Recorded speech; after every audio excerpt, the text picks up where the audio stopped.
The envelope sat on the kitchen table for 3 days before anyone opened it, and Marcus Pratt would not touch it, because he already knew his own name was not the one printed across the front. It was addressed to the bank. It had come in the mail on a Tuesday, slid between a utility bill and a coupon flyer, and his son had set it down in the center of the table the way a man sets down something he has. Carried a long way.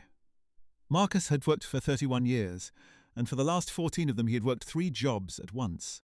And in all that time he had never once gotten ahead of the small grey house on Delmore Street, where every wall held a year of his sweat. He did not know what was inside that envelope. He thought he did.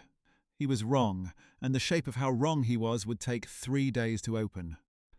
For now he only knew that his boy had come home from the city in a clean shirt with a look on his face that Marcus had been waiting 18 years to see, and that the envelope was sealed, and that somewhere underneath all his tiredness a thing he had stopped letting himself hope for had started, very quietly, to move. If you have ever given everything you had to someone and never expected a single thing back, stay with this one. You will want to be here when the table is finally cleared. Marcus put the kettle on and did not look at the envelope again that night. He was good at not looking at things he wanted. He had practiced for years. To understand the envelope you have to go back, and back goes a long way, to a man who learned early that the world does not hand a working man anything he has not already paid for twice. Marcus was 53 years old that autumn. A wide, quiet man with hands that had stopped being soft sometime in the previous century. And he lived alone in the house on Delmore with a photograph of his late wife on the mantel, and a son 4 hours away in a dormitory he could not afford. His wife Renee had died when their boy was 9. She had been the one with the steady job and the health plan, a school nurse, and when she went, the house lost its second income and its centre in the same week. And Marcus had stood in the funeral home holding a bill for $4,000 in a 9-year-old's hand, and understood that grief was a thing he would have to schedule around work. He did not have the luxury of falling apart. He had a mortgage of $110,000, and a boy who still believed his father could fix anything. And he decided in that funeral home, standing on a carpet the colour of weak coffee, while a man in a dark suit murmured about payment plans, that he would not let the second thing become a lie, just because the first thing had become true. He remembered very little of that week afterward. He remembered the casseroles that appeared on the porch from neighbours, and went cold because neither of them could eat. He remembered Eli asking, on the third night, in the small flat voice of a child testing whether the floor was still there, "Are we going to be okay?" And he remembered saying yes before he had any earthly reason to believe it, because the lie was the only gift he had to give that day, and he had decided he would spend the rest of his life making it true in arrears. So he went to work. He had always worked. Now he worked more. By day, Marcus drove a delivery route for a regional parts supplier, 10 hours behind the wheel, hauling alternators and brake pads to garages across 3 counties, a job that paid steady and wore his knees down a little more each winter. In the evenings, he stocked shelves at a wholesale grocery, the cold aisle mostly, his breath fogging over pallets of milk while the rest of the town ate dinner. And on weekends, and some weeknights when the bills came in a cluster, he cleaned offices in the small business park off the highway, pushing a cart through dark hallways after the suited people had gone home, emptying their wastebaskets and wiping their glass and never once meeting any of them. The cart had a squeaking wheel he never fixed, because the squeak was the only company he had on those nights. He learned the offices the way you learn a person, which one left coffee rings, which one kept a child's drawing pinned over the desk, which one never threw away the foil from his lunch so the trash always smelled of tuna. He moved through other men's small lives at midnight, and left them cleaner than he found them, and went home before they woke, and not one of them ever knew his name, and he preferred it that way, because being unseen was easier than being pitied. 3 jobs. He counted them the way other men counted blessings, grimly and on his fingers, and he did not complain, because complaining used energy he could not spare. His son, Eli, grew up in the spaces between those shifts.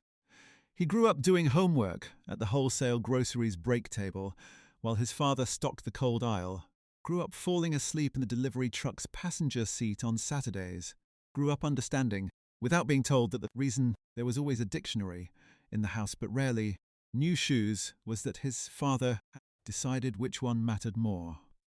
Marcus never said the word college out loud when Eli was small. He was superstitious about it, the way poor men are superstitious about good things, afraid that naming a hope too early would let the world hear it and come take it. Instead, he started a jar, an old pickle jar, the label soaked off, and into it went every bit of change from every shift, the crumpled ones, the fives when there were fives, and on the side of the jar, in his blocky, careful hand, he had written a single. And the word was not college, the word was simply for him. For him. As if Marcus had decided the boy was the only thing in the world worth saving toward, and could not bring himself to write down what the saving was for, in case it jinxed it. Here is the thing the envelope on the table would eventually answer. And the thing Marcus could not have told you that autumn, even if you had asked him plainly. He believed, deep down where a man keeps the truths he is ashamed of, that the house would outlive him. He believed he would die owing money on the small grey house on Delmore Street, that the mortgage was a tide that came in faster than he could bail, and that his entire working life would amount to a roof he never quite finished paying for. He had made peace with it. That was the worst part. He had made peace with the idea that 31 years of labour would not be enough to own the floor he stood on. What he did not know, what he could not have known, was that someone had been keeping a different ledger. Eli was a good student because his father had made being a good student the only currency the house traded in. Not for prizes.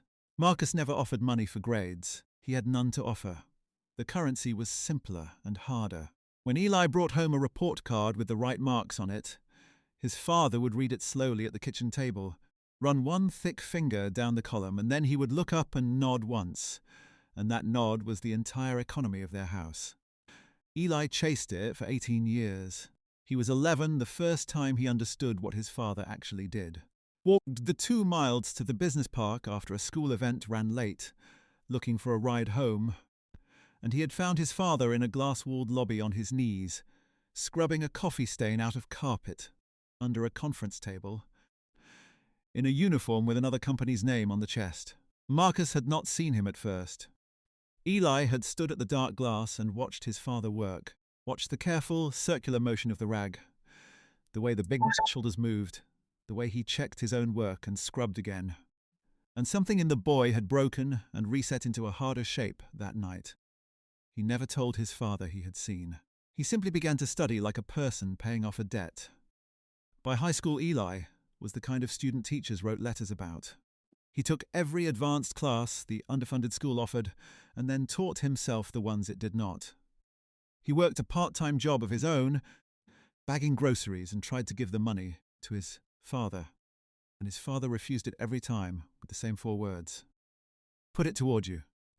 Eli would press the folded bills across the table, and Marcus would press them back gently, immovably, and say, "Put it toward you, son." And Eli learned not to argue with the one stubbornness his father had. When the college letters came, Eli got into a strong state university with a partial scholarship, and the partial was the problem, because partial meant Marcus still had to find $11,000 a year that did not exist anywhere in his life. He found it. The pickle jar emptied into a checking account. The weekend office job, which he had been thinking of giving up because his knees had started to sing, at night he kept, and he added a 4th shift on Sunday mornings before church, except he stopped going to church because the shift overlapped, and he told himself God would understand a man choosing his son's future over an hour in a pew, and he believed it, mostly. He did not tell Eli any of this. When Eli asked, that first August, how they were managing it, Marcus said the words that would sit at the center of everything that came after, said them lightly, with a shrug, while loading a duffel bag into the delivery truck to drive his son to school. "We're fine," he said. "Your old man's got it handled. You just go and be somebody." Eli went. And for 4 years the gap between what Marcus said and what Marcus did grew wider and quieter, and the whole story lived inside that gap. Across those 4 years, Marcus aged a decade. He did not see it, because he saw himself only in the truck's side mirror in the dark. But other people saw it. The woman who ran the wholesale grocery, a brisk, kind person named Carla, who had worked alongside him for 9 years, saw it. She watched him come in for the evening shift, moving slower each season, watched him take the overtime nobody else wanted, watched him eat his dinner standing up in the cold aisle so he would not have to sit down, because sitting down meant getting back up. Once she found him asleep on his feet, actually asleep, propped against a pallet of canned goods with a box cutter still in his hand. And she did not wake him for a full minute. She just stood there and let him have the rest. And then she touched his arm, and he startled and apologized 4 times and went back to work. He had a way of apologizing for his own exhaustion, as if it were a mess he had made on her floor. Carla had told him once, "You don't have to say sorry for being tired, Marcus." And he had looked at her like she had spoken a foreign language, because in his whole life no one had ever told him his tiredness was allowed. Carla knew about Eli. Everybody who worked with Marcus knew about Eli, because the boy was the only thing the quiet man ever volunteered a word about. He kept Eli's report cards in the truck. He kept a photo of Eli's high school graduation taped inside his locker at the grocery. When Eli made the dean's list his first semester, Marcus told Carla, and his voice did a thing it never did otherwise. It lifted, and Carla, who had 2 grown children of her own and a husband on disability, understood exactly what she was looking at. She was looking at a man spending himself down to nothing on purpose, gladly, and calling it nothing. There was a thing Carla did that mattered later, though it seemed like nothing at the time.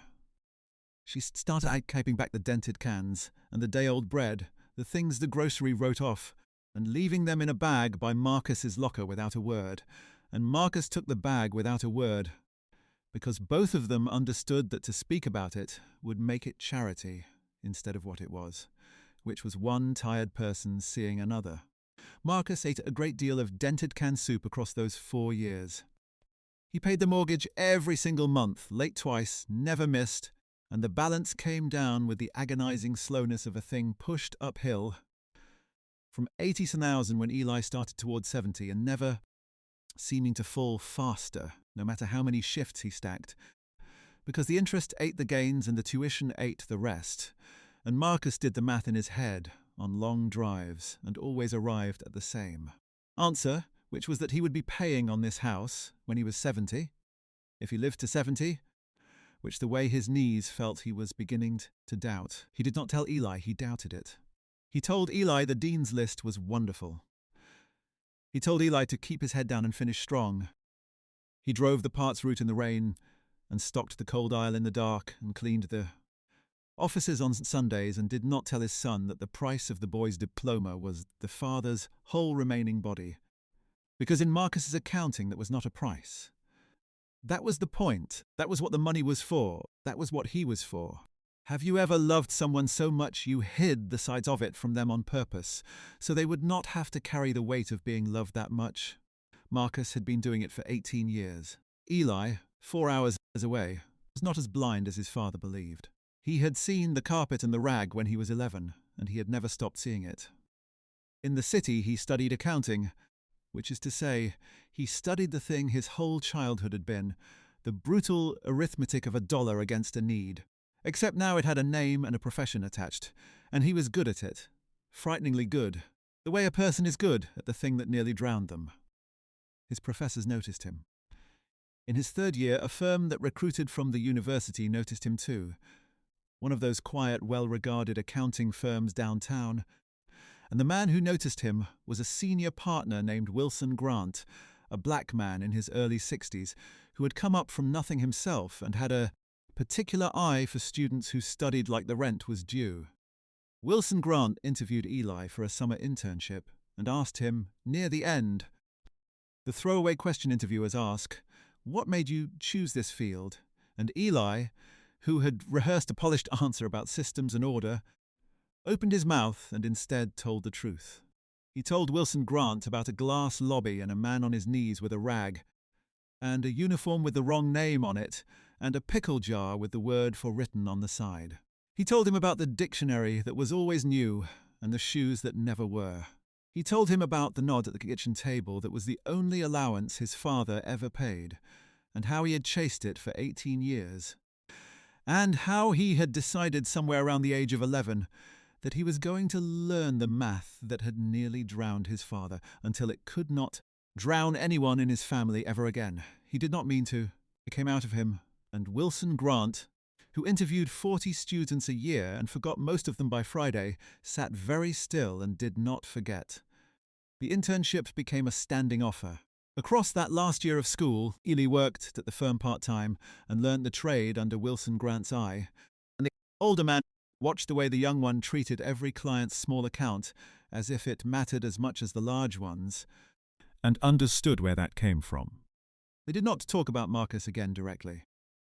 Once, though, looking at a file, Wilson Grant said, almost to himself, "Your father sounds like a man who paid full price for everything and got charged extra," and Ely had to leave the room for a moment. What neither Marcus nor Ely knew, what only began to surface in the story's last turn, was that Wilson Grant had been quietly doing a thing of his own. The graduation came in the spring.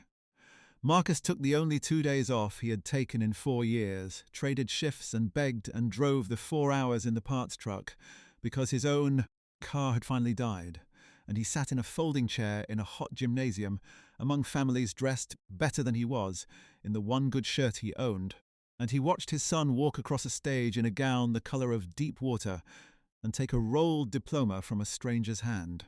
He had ironed the shirt himself the night before, at 1 in the morning after the cold ale shift, standing in the kitchen in his undershirt, pressing the collar twice because the first pass had not satisfied him, and he had hung it on the truck's grab handle so it would not wrinkle on the drive. He had arrived 2 hours early because he did not trust the city and did not trust the parking and did not trust himself to be late to the one thing he had worked 14 years to attend. He sat through the speeches he did not follow and the long alphabet of other people's children, and he kept his eyes on the ramp at the side of the stage where the line of graduates waited, watching for the one shape he would know in any crowd on earth. Marcus did not make a sound.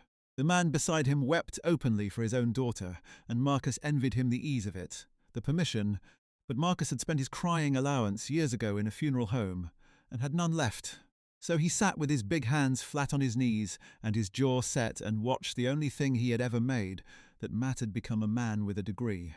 And the only outward sign of what it cost him was that he forgot to clap until the moment had passed. Afterward, in the crush of families and flowers, Ely found him, still in the gown, and the two of them stood looking at each other in a way they had not since Ely was small, and Ely said, "I did it." Dad and Marcus said, "No, you did it. I just kept the lights on." And he meant it as the whole truth, and Ely heard it as the whole lie it also was. And the young man's face did something complicated, and he gripped his father's shoulder and said, "We are going to talk about that soon, just not today.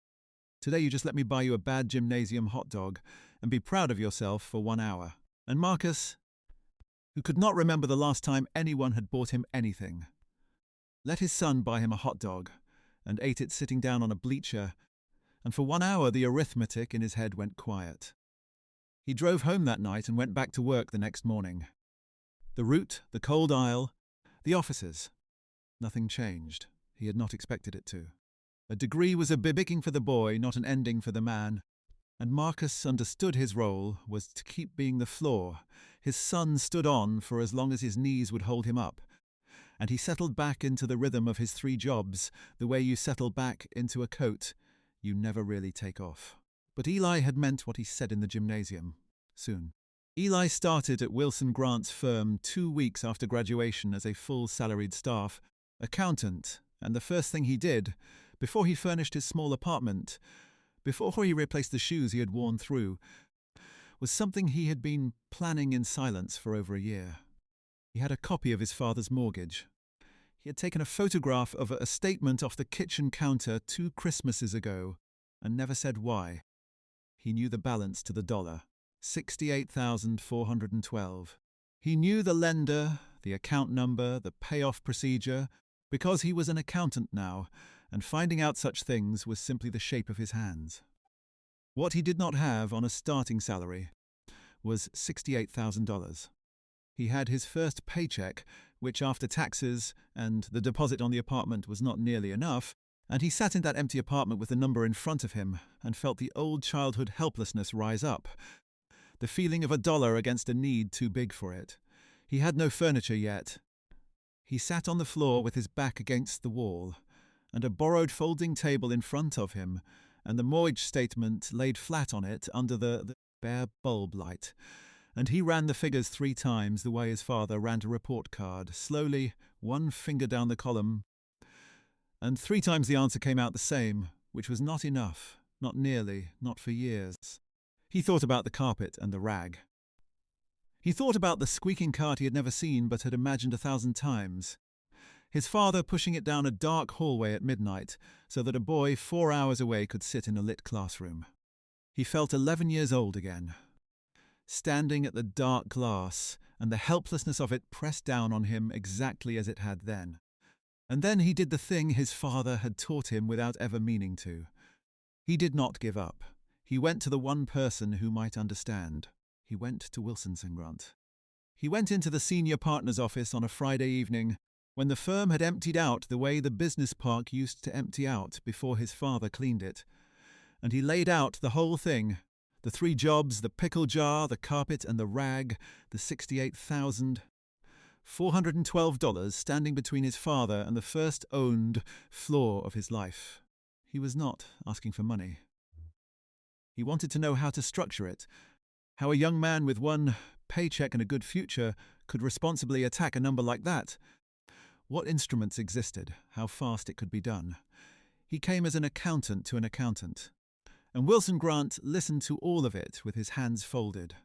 And when Eli finished, the alderman was quiet for a long moment, and then he opened a drawer in his desk and took out a folder and slid it across and said, "I have been waiting 2 years to give this to you, and I did not know it would be tonight."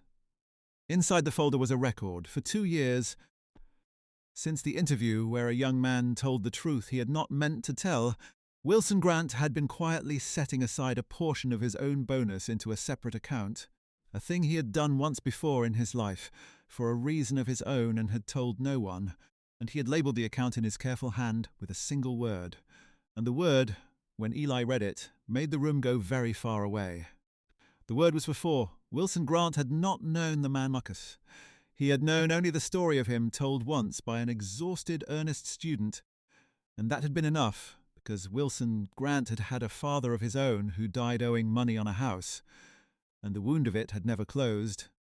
And when a young man walked into his office carrying the same wound still open and still savable, the older man had decided, privately, that this time the ledger would come out different. He had set aside over 2 years $55,000. He did not say it was a gift.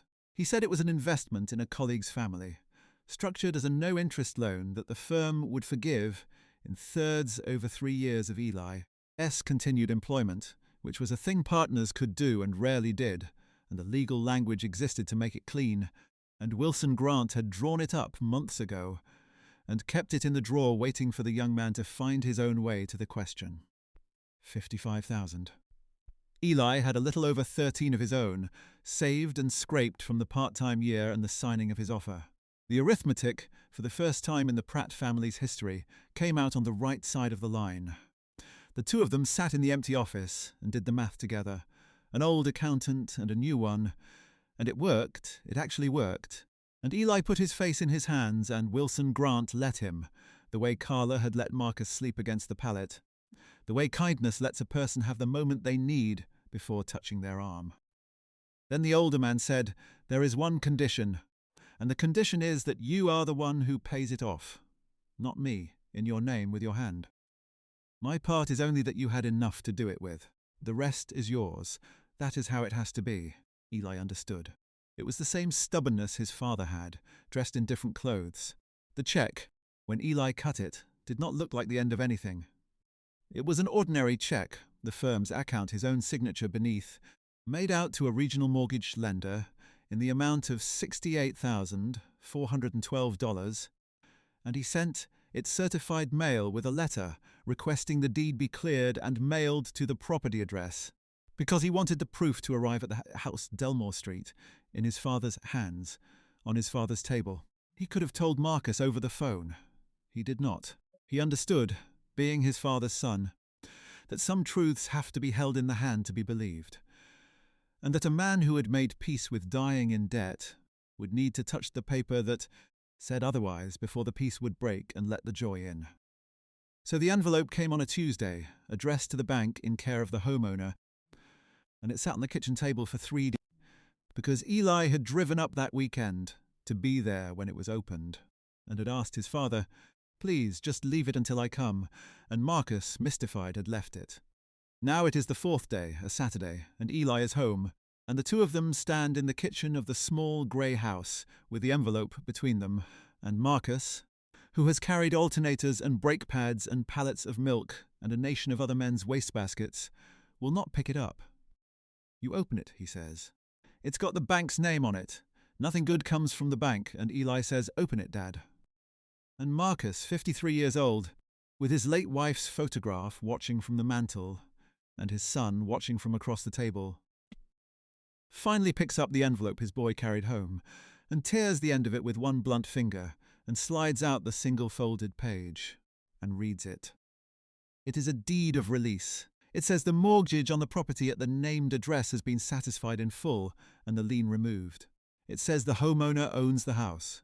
It uses the cold legal language of an institution that does not know it is handing a man back 31 years of his own life, and Marcus reads it twice, and then a third time, because the words will not hold still, and then he looks up at his son with an expression Eli has never seen on his father's face, not at the funeral, not at the graduation, not ever. The expression of a man whose private arithmetic has just been corrected by a hand larger than his own. "Who?" Marcus says, and cannot finish it. Eli says, "Me, with help I'll tell you about. It was me, though. The check was mine, Dad, my first one. My hand signed it. You always told me to put it toward me. So I did. The house is me, it's you, it's ours, and it's paid. And you don't owe anybody a single dollar on this floor ever again." And Marcus, who had spent his crying allowance in a funeral home 18 years before and believed he had none left, discovered that he had been wrong about that too, and he sat down hard in the kitchen chair and put his face in his ruined hands and wept in a way his son had never heard. Not grief. The other thing, the thing that comes when a weight, what you have carried so long you forgot it was a weight, is suddenly lifted off, and your body does not know how to stand up straight without it. Eli came around the table and put his arms around his father's shoulders, the same shoulders he had watched move in a glass lobby when he was 11, and the two of them stayed like that a long while, and the photograph of Renee watched from the mantel, and the old pickle jar sat washed and empty on the counter, where Marcus had kept it all these years, refusing to throw it out. There is a thing the truth does when it finally arrives. It does not undo the years. Marcus's knees would still sing at night. The route, the aisle, the offices, all of it had already been spent and could not be unspent. What it changes is what the years meant, and that is the only repayment a life like Marcus's ever really gets, and it turns out to be enough. Eli stayed the weekend. He told his father about Wilson Grant, the whole of it, the interview where the truth fell out of him, the folder in the drawer, the word for written in another man's hand, the 55,000 set aside by a stranger who had had a father of his own who died owing money on a house. Marcus listened to all of it, and at the end he said only, "I'd like to thank him," and Eli said, "He doesn't want thanks." He said, "The thanks is that you stop working one of the jobs." And Marcus laughed, an unfamiliar sound, and said, "Tell him I'll think about it." And they both knew he would think about it for about a year before he did it, because a man does not put down a coat he has worn for 31 years all at once. He did put one down, though. He quit the Sunday office job first, the one with the carpets and the rags. And the next Sunday morning, for the first time in 4 years, Marcus in a pew, and could not have told you a word of the sermon, and did not need to. Carla, at the wholesale grocery, was the first person outside the family Marcus told. He told her on a Monday evening in the cold aisle, standing among the pallets, and he showed her the deed of release, which he had begun carrying, folded in his shirt pocket the way he had once carried Eli's report cards in the truck, and Carla read it, and pressed her hand flat against her own chest and said, "Oh, Marcus," and then she did the thing she had always done. She said nothing else, because some things are made smaller by being spoken about, and the two of them stood in the cold and let the moment be what it was. She stopped leaving the dented cans by his locker after that, not because the friendship ended, but because it no longer needed that particular language, and Marcus understood the absence the same way he had understood the gift, without a word. A year later, the house on Delmore Street had a new roof. First improvement Marcus had made to it in a decade, paid for in cash by him from the money he no longer fed to a lender every month. He worked 2 jobs now instead of 3, and was talking slowly, the way he did everything, about making it one. Eli was a year into the firm, and good at it, and quietly understood by everyone there to be Wilson Grant's particular project, which embarrassed him, and which he would not have traded for anything.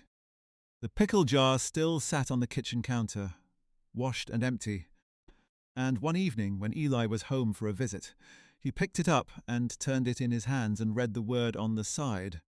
The word his father had written when his son was 9 years old, and the future was a thing too fragile to name, and he said, "You should put something in it, Dad. It looks lonely empty." And Marcus took the jar from his son and looked at the single word for in his own faded, blocky hand, and thought about all the years it had meant one thing, and how it had quietly, without his ever knowing, come to be true in a way he had never planned. He set the jar back on the counter.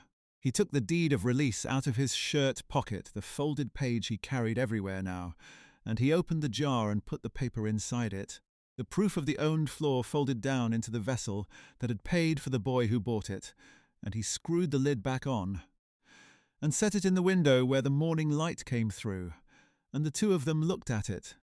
That is where it stayed. If you have a parent who spent themselves down to nothing for you, and called it nothing, tell them today that you saw it, that you always saw it, because they have spent their whole lives believing the size of their love was a secret they kept safe. And they are wrong, and it is not too late to let them know they were wrong. And if this story sat with you, there is another like it waiting, about a mother who walked the same long road, and you will want to hear how hers turned out too. The jar still sits in the window of the small grey house on Delmore Street, the morning light coming through the glass and through the folded page inside it, and in his own careful hand on the side, faded now but still readable, the one word Marcus Pratt wrote before he knew how the story ended: 4.